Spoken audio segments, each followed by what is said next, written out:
Hey everybody, it's Lady Led. Today I am going to be dehydrating one of my favorites, Rosemary. I actually prefer it fresh, but sometimes that's inconvenient because it might be raining or it might be at night and I don't want to come out here and cut some. So to keep that from happening, I like to have some dried right there, just quick, simple to use. So I'm going to cut off several stalks that I'm going to put in my dehydrator, and I'll take you along for the ride so you can see what I do.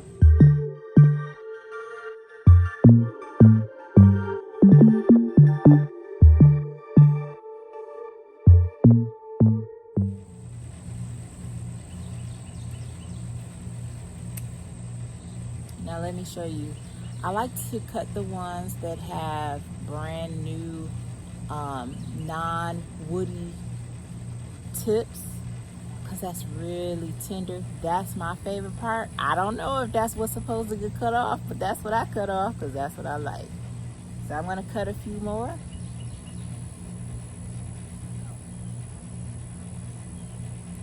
And y'all, this rosemary bush, it looks like it's been murdered. It has been. I've been hacking this thing. I don't have any real rhyme or reason as to how I cut it. I just try to find the ones that's got the nicest looking tips, and that's it. But I do know this: the more I cut this thing, the more it grows. So I'm just gonna cut away.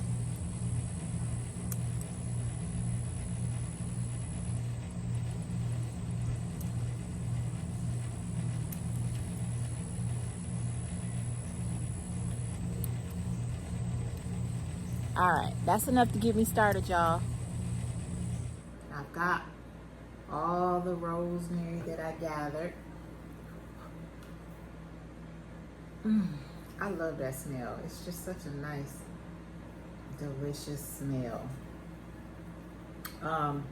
What you'll want to do is rinse this off really well and then dry it with a paper towel. Once you've done that and they're dry and they're ready to go, I don't do anything. I just literally, like if I have a branch that has several pieces coming off, I will cut those so they're separate, just so everything is like in one layer. We don't want multi-layers. But like this whole piece, I'm just gonna sit up here, just like that. And then I'm just gonna do the same with all the rest of the pieces. That's literally it. Now I'm gonna get this thing cranked up. I'm gonna show you how long I dehydrate it for, and then we'll come back. All right, so the next step is just to get this turned on. I'm going to put it on for 8 hours, so this is going to dry overnight. And I'll do 130. I was already on 130. Okay, I'm gonna cover it.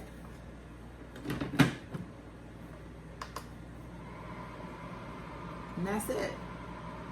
The biggest part of dehydrating is just waiting, okay?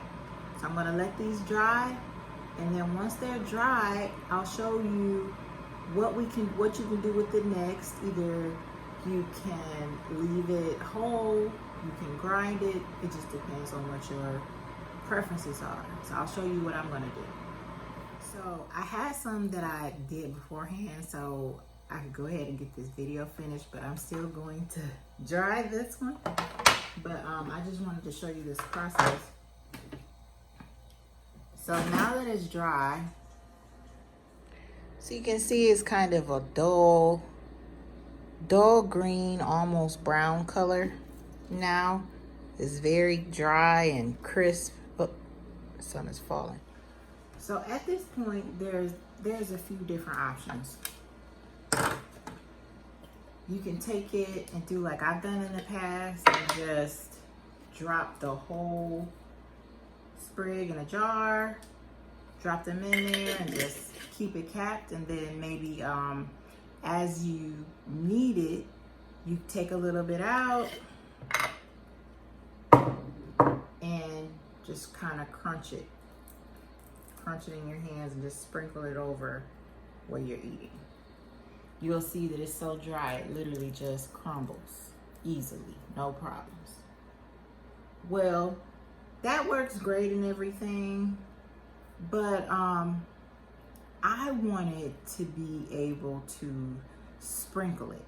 So I want it to be not super fine, but fine enough to just, you know, sprinkle on top of things without me having to stand there and, you know, because it's about to be busy for me this time of season, and I need things to just go quickly. So this is what I'm going to do. I'm going to use a coffee grinder. You could use a food processor. It's just not enough, you know, in my opinion, to pull out the big food processor. But if you have a small food processor, that might be perfect. I'm going to use this coffee grinder. Shh, don't tell Led. It's just for coffee, right? Our coffee gonna taste like Rosemary tomorrow. Don't tell him. Okay, so I'm gonna use this to grind up my rosemary. So let's see how it goes. This is the first time I've ever done this, so we gonna see if this is gonna be a major fail or a major score. All right, so this is what it looks like inside. I'm gonna just dump the stuff that I just did. I just put in this jar. And I'm just gonna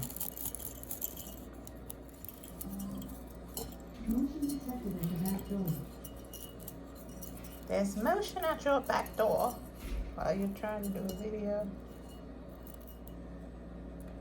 All right, here's the moment of truth. I'm about to tear up this coffee grinder. Or will I have some nice seasonings? Let's give it a go and see.